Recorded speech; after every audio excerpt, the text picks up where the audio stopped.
Every year, millions of people around the world sit down and watch the Academy Awards.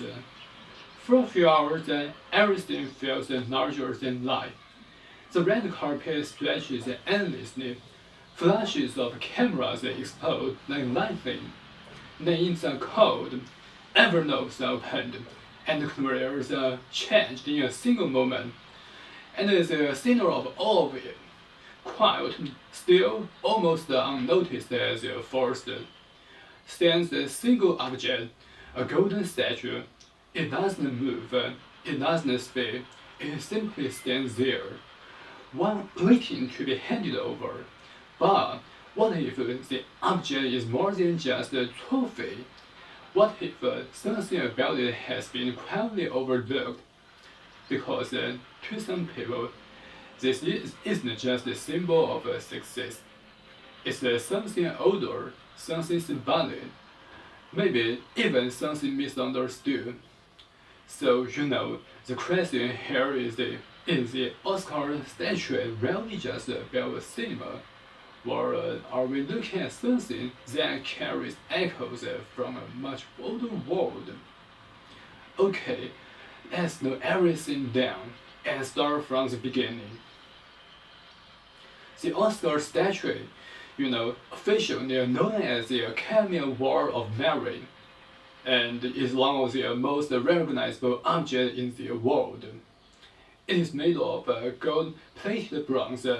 It stands about 13.5 inches tall, and it weighs around 8.5 pounds.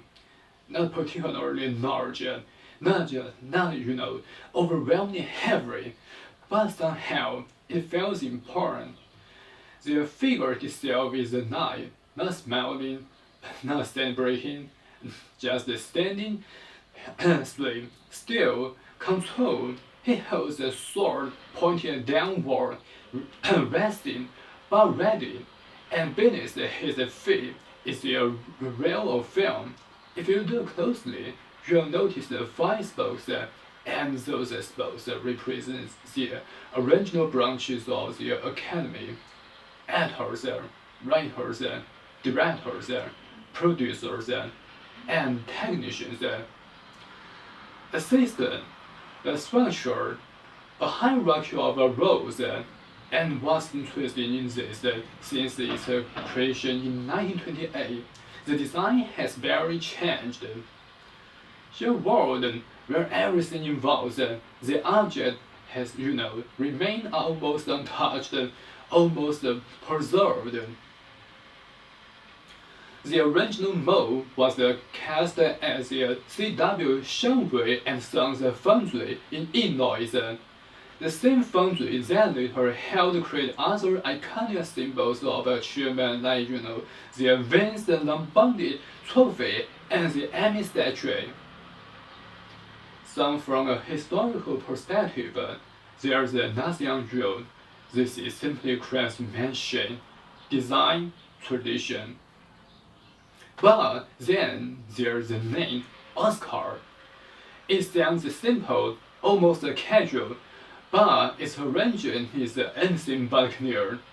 One person says it was named after an uncle, another claims that it was named after a husband. Economist says he made it popular. Different stories have no certainty. And when something has no clear origin, people start to fill in their gaps. Now here's where things begin to shift. Because history is one thing, but perception is something else entirely. Okay, let's take a moment and really look at the statue, not as an award, not as a symbol of Hollywood, just as an object. It doesn't look joyful, it doesn't celebrate, it doesn't move, it stands still, perfectly upright, almost rigid, controlled, balanced, silent. And for some people, that silence feels intentional, almost ceremonial, almost like it belongs to something beyond entertainment. This is where the comparisons begin. Some observers have pointed out that the posture of the statue resembles figures from ancient Egypt. In particular, the god Ptah. Ptah was considered a creator god, but not in the way we might imagine.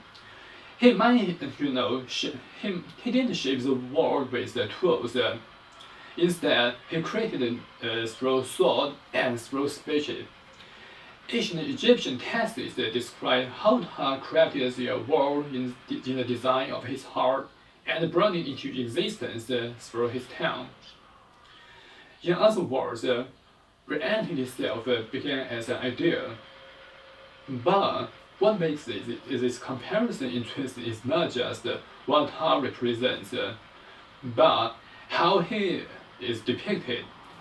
Ptah is often shown standing upright, still, wrapped tightly, holding a staff, and expressionless, timeless.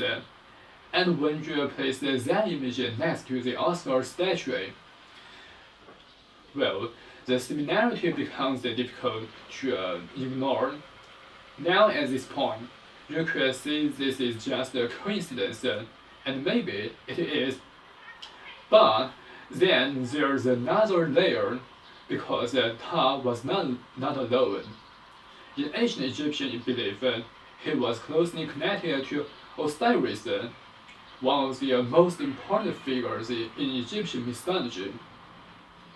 Osiris is the god of the afterlife, the judge of souls, and the ruler of what comes after death. But more importantly, he represents something deeper. Transformation. Yeah, that's true. Transformation. In the story of Osiris, the death is not the end, it is a transmission, a passage from one state to another, from light to something beyond. And visually, Osiris is also depicted in a similar way, standing still, holding symbolic objects, calm, controlled, internal, not celebrating, but presiding. So now you have two figures, Ptah, the creator, and Osiris, the judge of the afterlife, and both share something in common: stillness, authority, symbolism. But Ptah doesn't end here. There's a third figure, Sokar. Sokar is associated with death, burial ground, and the underworld. His cult center was in Memphis, and every year festivals were held in his honor. During these festivals, people perform ritual actions such as counting the earth, driving cattle, engaging in symbolic acts that represented renewal. But Sokar was not just death. He was also connected to craftsmanship, to creation, to shaping physical objects, and over time, these three figures, Ptah, Osiris, and Sokar, became linked as the tyrant, representing creation, death, and rebirth. Now pause for a moment and think about what the Oscar represents: a ceremony, a recognition, a transformation. Someone steps onto a stage and lives as something else more known, more powerful, more remembered.